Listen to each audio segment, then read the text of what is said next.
yesterday, Shedeur Sanders was asked about being potentially the third quarterback again. He did the interview, pantomimed it.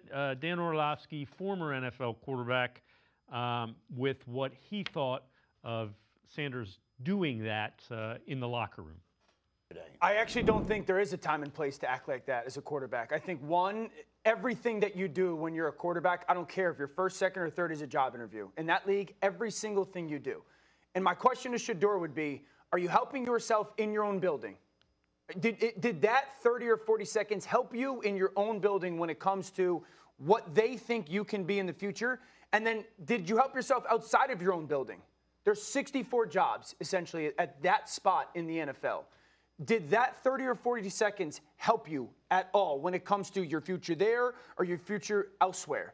And when you're a later round draft pick, every single thing you do has to be from the lens of, how do I make myself more appealing to the people in this building that say, give that guy a chance?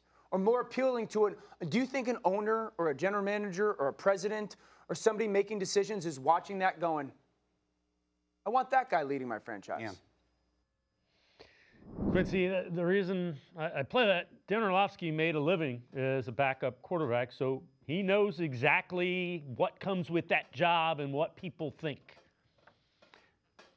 Yeah, and, I think part of what Shedeur is dealing with right now, and I can only speculate from the outside looking in, is, that you go from being, in your mind, one of the best quarterbacks in college football, somebody who's going to be a first-round pick, to all of a sudden the reality is you're living a life of a fifth-round pick, and that reality is going to hit you in waves, right?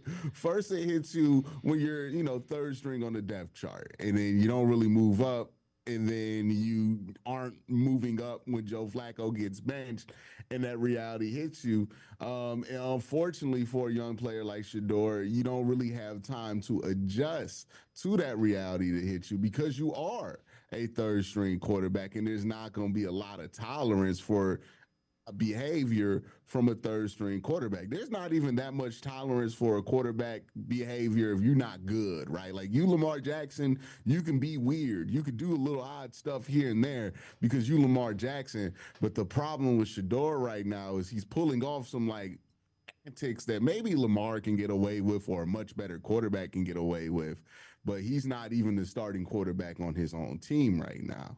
And I don't know what's leading up to this whole pantomiming thing. I heard it was a Rex Ryan thing. I don't know. I've been staying out of the tabloid drama, right, with this whole storyline. But apparently it's some kind of Rex Ryan thing. But if you're Shedeur, you got to be boring, right? Like you just can't have this much intrigue about you. Every time you open your mouth for a quote, it gets put all over, all these websites. You just gotta learn how to play the game, or if you're not good at playing that game yet, then you got to just take yourself out of these situations so you're not being asked questions constantly, right? So, I don't know how much control he has over that. I know players have media obligations, but yeah, it was strange.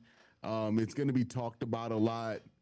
But, he's just got to figure out, how to be where he is while also trying to work to where he wants to get to, which is being a starter.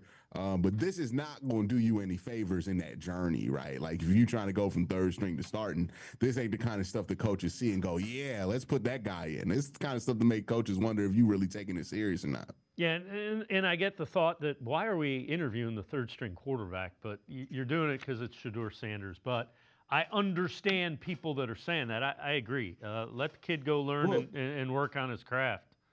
He has to understand that he is Shedeur Sanders, and it's like, again, does he need to take every question, take every media availability that's there, right? Like, I don't know what that is for him, but it's more about him taking himself away from these questions than it is about the media, because the media going to ask about him. He's popular. If he gets a quote, you might be able to get a national headline from it. That's just going to be what it is. He's got to be more aware of that and kind of like understand if he takes himself out of it, then there is no quote that can be committed. But if you do something like this, then now I don't know if the goal was to not be news by doing that, but congratulations, you're bigger news now.